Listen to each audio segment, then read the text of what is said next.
আলাইকুম। আজকে আমি সাভার থেকে মিরপুরে যাচ্ছি। দেখেন, মিরপুরে পৌঁছে গেছি, গিয়ে বান্ধবীর সাথে মিট করলাম। আপনারা যারা আমাকে অনেক পছন্দ করেন, ভালোবাসেন, যদি মিট করতে চান তাহলে মিরপুরে চলে আসেন এক্ষুনি। আমার বান্ধবী দেখেন আমার কত সেবা যত্ন করতেছে, মানে আমি বাইকে আসছি, বাইক বলতে পাঠাও গাড়িতে আসছি, তো চুল টুল সব এলোমেলো হয়ে গেছে, ও আমাকে ঠিক করে দিচ্ছে। তারপরে আমরা শপিং করলাম, অনেক শপিং করছি, একটা না 3-4 ঘন্টা ধরে।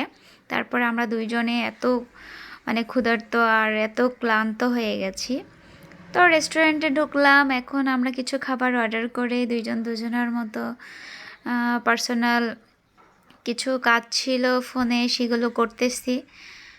তারপরে আমাদের খাবারে ছিল চাউমিন আর চিকেন ফ্রাই, কিছু ঠান্ডা ঠান্ডা, এই তো খাবার এসে গেছে, দেখতেই পাচ্ছেন।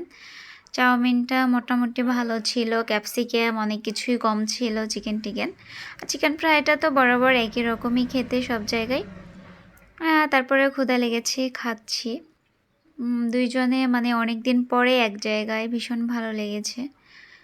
তো আপনারা যদি চান আমার সাথে মিট করতে তাহলে মিরপুরে আসতে পারেন। আমি মিরপুর 10-এ আছি। আল্লাহ হাফেজ।